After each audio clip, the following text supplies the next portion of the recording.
ನಮಸ್ಕಾರ ಸ್ನೇಹಿತರೆ, ಇವತ್ತಿನ ಈ ವಿಡಿಯೋದಲ್ಲಿ ನಾವು KCET BNYSನ ಕೌನ್ಸಿಲಿಂಗ್ ಯಾವ ರೀತಿ ಆಗ್ತದೆ ಮತ್ತು ಆಪ್ಷನ್ ಎಂಟ್ರಿ ಯಾವ ರೀತಿ ಮಾಡಬೇಕು ಅಂತ ಹೇಳಿ ಈ ವಿಡಿಯೋದಲ್ಲಿ ನಾವು ತಿಳ್ಕೊಂಡಿದ್ದೀವಿ.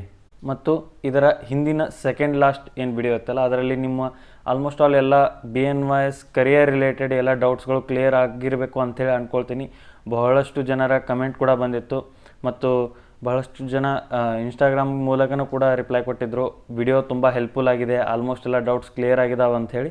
ಆದರೂ ಕೂಡ ಏನು ಈಗ ಕೌನ್ಸ್ಲಿಂಗ್ ಮತ್ತು ಆಪ್ಷನ್ ಎಂಟ್ರಿ ರಿಲೇಟೆಡ್ ಏನು ಡೌಟ್ಸ್ಗಳು ಅದಾವಲ್ಲ ಅವುಗಳನ್ನು ಈ ವಿಡಿಯೋದಲ್ಲಿ ನಾವು ಕ್ಲಿಯರ್ ಮಾಡ್ಕೊಳ್ಳಿದ್ದೀವಿ.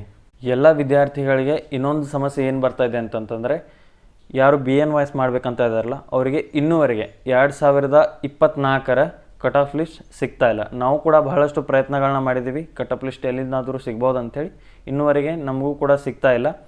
ಮತ್ತು ನಾವು KEಗೆ ಕೂಡ ಕಾಂಟ್ಯಾಕ್ಟ್ ಮಾಡಿದ್ವಿ, ಇಮೇಲ್ ಕೂಡ ಮಾಡಿದ್ದೆ ಮತ್ತು ಫೋನ್ ನಂಬರ್ ಮೇಲೆ ಕಾಲ್ ಕೂಡ ಮಾಡಿದ್ದೆ. ಅವರು ಬೇಗನೆ ರಿಪ್ಲೈ ಕೊಡ್ತೀವಿ ಮತ್ತು ಬೇಗನೆ ಅಪ್ಡೇಟ್ ಮಾಡ್ತೀವಿ ಅಂತೇಳಿ ಹೇಳಿದರು. ಇನ್ನೂವರೆಗೆ ಅಪ್ಡೇಟ್ ಕೂಡ ಆಗಿಲ್ಲ ಮತ್ತು ಯಾವುದೇ ರಿಪ್ಲೈ ಕೂಡ ಬಂದಿಲ್ಲ.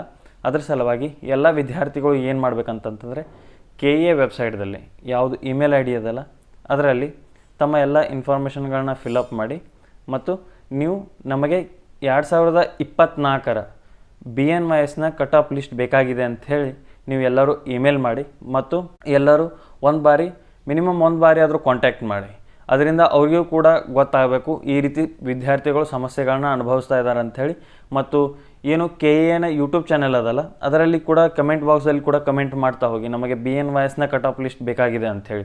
ಅಲ್ಲಿವರೆಗೆ ಏನೋ ಸಂಭಾವನೆಗಳು ಕಾಣ್ತಾ ಇಲ್ಲ. ಇಷ್ಟು ಕೌನ್ಸಿಲಿಂಗ್ ಸಮೀಪದಲ್ಲಿ ಬಂದರೂ ಕೂಡ ಇನ್ನೂವರೆಗೆ ಯಾವುದೇ ರೆಸ್ಪಾನ್ಸ್ ಸಿಕ್ಕಿಲ್ಲ ಅಂತ ಬಳಕ ಇದೊಂದು ಗಂಭೀರ ವಿಷಯವಾಗಿದೆ. ಅದರ ಸಲುವಾಗಿ ಎಲ್ಲರೂ ಪ್ರಯತ್ನ ಮಾಡಿರಿ. ಮತ್ತು ವಿದ್ಯಾರ್ಥಿಗಳಿಗೆ ಇನ್ನೊಂದು ಸಮಸ್ಯೆ ಏನು ಬರ್ತಾ ಇದೆ ಅಂತಂದರೆ, ಒಬ್ಬರು ನನಗೆ ಕಾಂಟ್ಯಾಕ್ಟ್ ಮಾಡಿದರು ಇನ್ಸ್ಟಾಗ್ರಾಮ್ದಲ್ಲಿ. ಅವರು BNYSದಲ್ಲಿ ಅಡ್ಮಿಷನ್ ತೊಗೊಳ್ಬೇಕಂತಿದ್ದಾರೆ, ಆದರೆ ಅವರ ರ್ಯಾಂಕಿಂಗ್ ತುಂಬ ಹೆಚ್ಚಿರೋದ್ರಿಂದ ಅವರಿಗೆ ಸೀಟ್ ಸಿಗೋದು ಕನ್ಫರ್ಮೇಷನ್ ಅನ್ನಿಸ್ತಾ ಇಲ್ಲ. ಅದರ ಸಲುವಾಗಿ ಅವರು ಯಾರೋ ಬೆಂಗಳೂರಲ್ಲಿ ಒಬ್ಬರು ಮೀಡಿಯೇಟರ್ ಇದ್ದರು, ಅವ್ರ ಹತ್ರ ಹೋಗಿದ್ರು. ಅವರು 50,000 ಡಿಮಾಂಡ್ ಮಾಡ್ತಿದ್ದಾರೆ. ಅದರ ಸಲುವಾಗಿ ಅವರು ಆ ಪ್ರೊಸೆಸ್ಗೆ ಹೋಗಬೇಕಾ ಅಥವಾ ಬೇಡ ಅಂಥೇಳಿ ನನಗೆ ಕೇಳ್ತಾ ಇದ್ರು. ಅದರ ಸಲುವಾಗಿ KE ವತಿಯಿಂದ ಕೂಡ ಅಫಿಷಿಯಲ್ ಆಗಿ ಕೂಡ ಇನ್ಫಾರ್ಮೇಷನ್ ನೀಡಲಾಗಿದೆ. ನೀವು ಯಾವುದೇ ರೀತಿಯಾಗಿ ಇಂತಹ ಪ್ರೊಸೆಸ್ಗಳಿಗೆ ಒಳಗಾಗಬೇಡಿ ಅಂತೇಳಿ ಹೇಳಿದ್ದಾರೆ. ಒಂದು ವೇಳೆ ನಿಮಗೆ ಏನಾದರೂ ಡೌಟ್ ಇತ್ತು, ಈ ಕಾಲೇಜ್ ನನಗೆ ಸಿಗ್ಬೋದಾ ಅಥವಾ ಸಿಗೋಂಗಿಲ್ಲ ಅಥವಾ ಈ ರೀತಿ ಏನೇ ಸಮಸ್ಯೆ ಇತ್ತಂತಂದ್ರೂ ನೀವು ಡೈರೆಕ್ಟಾಗಿ ಆ ಕಾಲೇಜ್ಗೆ ಹೋಗಿ ವಿಸಿಟ್ ಮಾಡಿ. ನಿಮಗೆ ಅಲ್ಲಿ ಸೀಟ್ ಸಿಗ್ಬೋದಾ ಅಥವಾ ಸಿಗೋಕ್ಕಿಲ್ಲ ಅಂಥೇಳಿ. ಒಂದು ವೇಳೆ ಪೇಮೆಂಟ್ ಸೀಟ್ ಬೇಕಾಗಿತ್ತು, ನೀವು ಪೇಮೆಂಟ್ ಸೀಟೇ ತೊಗೊಳ್ಳೋರಿದ್ದೀರಿ ಅಂತ ಡೈರೆಕ್ಟಾಗಿ ಕಾಲೇಜಿಗೆ ಹೋಗಿ ಕಾಂಟ್ಯಾಕ್ಟ್ ಮಾಡಿ. ಅಲ್ಲೇ ಹೋಗಿ ನೀವು ಸೀಟ್ ಸಿಗ್ತದ ಅಂಥೇಳಿ ಕಾಂಟ್ಯಾಕ್ಟ್ ಮಾಡಿದರೆ, ಒಂದು ವೇಳೆ ಪೇ ಮಾಡಿದರೆ ಅಲ್ಲೇ ನಿಮಗೆ ಸೀಟ್ ಸಿಗ್ಬೋದು. ಈ ರೀತಿ ಮೀಡಿಯೇಟರ್ ಹತ್ರ ಹೋಗುವ ಅವಶ್ಯಕತೆ ಇಲ್ಲ.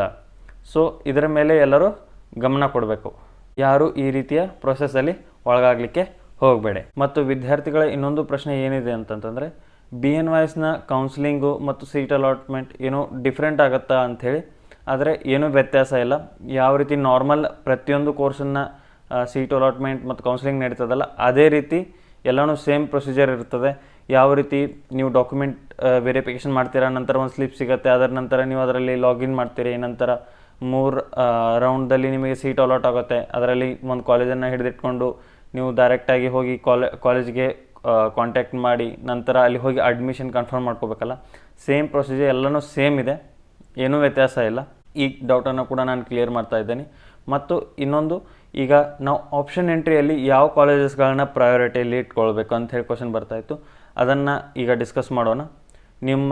ನಿಮ್ಮ ರ್ಯಾಂಕಿಂಗ್ ಎಷ್ಟೇ ಇದ್ದರೂ ಕೂಡ ನೀವು ಈ ಕಾಲೇಜಸ್ಗಳನ್ನು ನಿಮ್ಮ ಟಾಪ್ ಲಿಸ್ಟ್ದಲ್ಲಿ ಇಟ್ಕೊಳ್ಬೇಕು, ಟಾಪ್ ಪ್ರಯಾರಿಟಿಯಲ್ಲಿ ಇಟ್ಕೊಳ್ಬೇಕು. ಅವು ಯಾವ ಅಂಥೇಳಿ ಈಗ ನೋಡೋಣ. ಮೊದಲನೇ ಕಾಲೇಜ್ ನಿಮ್ಮ ಟಾಪ್ ಪ್ರಯಾರಿಟಿಯಲ್ಲಿ ಇರಬೇಕಾಗಿರುವಂಥದ್ದು SDM college of naturopathy and yogic science, Ujire. ಇದರ ಕಾಲೇಜ್ ಕೋಡ್ I911. ಈ ಕಾಲೇಜ್ ಕೋಡ್ ನೋಟ್ ಮಾಡಿ ಇಟ್ಕೊಳ್ಳಿ. ಯಾಕಂತಂದರೆ ನೀವು ಯಾವಾಗ ಆಪ್ಷನ್ ಎಂಟ್ರಿ ಮಾಡ್ತಿರಲ್ಲ ಆಗ ಇದರ ಅವಶ್ಯಕತೆ ಬೀಳುತ್ತೆ. ಮತ್ತು ಎರಡನೇದು Alvas college of naturopathy and yogic sciences, Moodbidri. ಇದರ ಕಾಲೇಜ್ ಕೋಡ್ ಏನಿದೆ I912. ಮತ್ತು ಮೂರನೇದು S Vyasa college of naturopathy and yogic science, Bengaluru. ಇದರ ಕಾಲೇಜ್ ಕೋಡ್ I915. ಮತ್ತು ನಾಲ್ಕನೇದು government nature cure and yoga college, Mysuru. ಇದರ ಕಾಲೇಜ್ ಕೋಡ್ I914.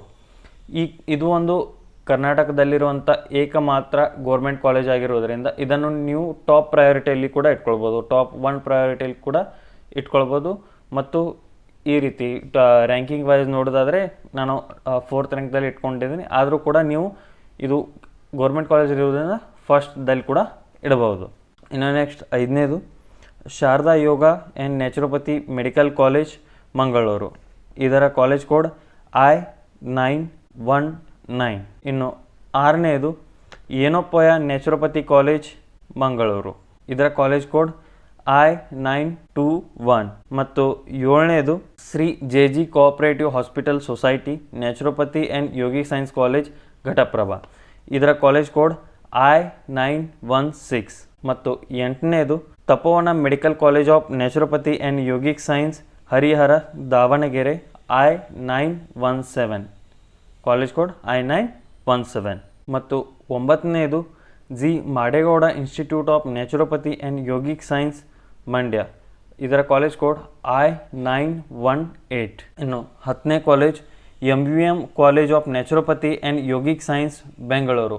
ಇದು 10ನೇ ಕಾಲೇಜ್. ಇದರ ಕಾಲೇಜ್ ಕೋಡ್ I922. ಈ ರೀತಿ ನಾನು 10 ಕಾಲೇಜಸ್ಗಳ ಹೆಸರುಗಳನ್ನು ಹೇಳಿದ್ದೀನಿ. ಈ ಕಾಲೇಜ್ಗಳು ನಿಮ್ಮ ಪ್ರಯಾರಿಟಿಲಾದರೂ ಇರಬೇಕು. ಇವು ಒಳ್ಳೆಯ ಕಾಲೇಜಸ್ಗಳನ್ನು ನಾನು ಸೀನಿಯರ್ಸ್ ಹತ್ರ ಆಗಲಿ ಅವರನ್ನು ಕೇಳಿಕೊಂಡು ಈ ರೀತಿ ಒಂದು ಲಿಸ್ಟನ್ನು ಮಾಡ್ಕೊಂಡಿದ್ದೀನಿ. ಈ ಕಾಲೇಜಸ್ಗಳು ನಿಮ್ಮ ಟಾಪ್ ಪ್ರಯಾರಿಟಿಲಿ ಇರಬೇಕು. ನಂತರ ಯಾವಾಗ ಫಸ್ಟ್ ರೌಂಡ್ ಕಂಪ್ಲೀಟ್ ಆಗುತ್ತಲ್ಲ, ಆಗ ನಿಮಗೆ ಒಂದು ವೇಳೆ ಸೀಟ್ ಯಾವುದಾದ್ರೂ ಅಲಾಟ್ ಆಗಲಿಲ್ಲ ಅಂತಂದರೆ ನಿಮ್ಮ ಪ್ರಯಾರಿಟಿ ತಕ್ಕ ಹಾಗೆ ಈ ಕಾಲೇಜ್ ಲಿಸ್ಟನ್ನು ನೀವು ಇಂಟರ್ಚೇಂಜ್ ಕೂಡ ಮಾಡ್ಬೋದು.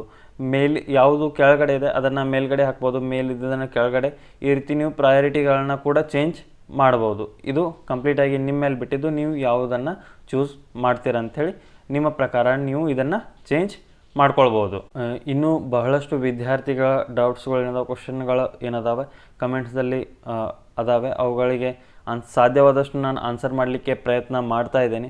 ಆದರೂ ಕೂಡ ಯಾವುದೇ ಪ್ರಶ್ನೆಗೆ ನಿಮಗೆ ಆನ್ಸರ್ ಮಾಡಲಿಲ್ಲ ಅಂತಂದರೆ ಅದರ ಮೇಲೆ ನಾನು ಒಂದು ಸಪ್ರೇಟಾಗಿ ಒಂದು ವಿಡಿಯೋವನ್ನು ಮಾಡಿ ಅದನ್ನು ಅಪ್ಲೋಡ್ ಕೂಡ ಮಾಡ್ತೀನಿ. ನಿಮ್ಮ ಡೌಟ್ಸ್ಗಳನ್ನು ಕ್ಲಿಯರ್ ಮಾಡಲಿಕ್ಕೆ ನಾನು ಕೂಡ ಪ್ರಯತ್ನ ಮಾಡ್ತೇನೆ. ಇನ್ನೂವರೆಗೆ ಈ ವಿಡಿಯೋ ನಿಮಗೆ ಹೆಲ್ಪ್ಫುಲ್ ಆಗಿದ್ದರೆ ನೀವು ಇದನ್ನು ಶೇರ್ ಕೂಡ ಮಾಡ್ಬೋದು.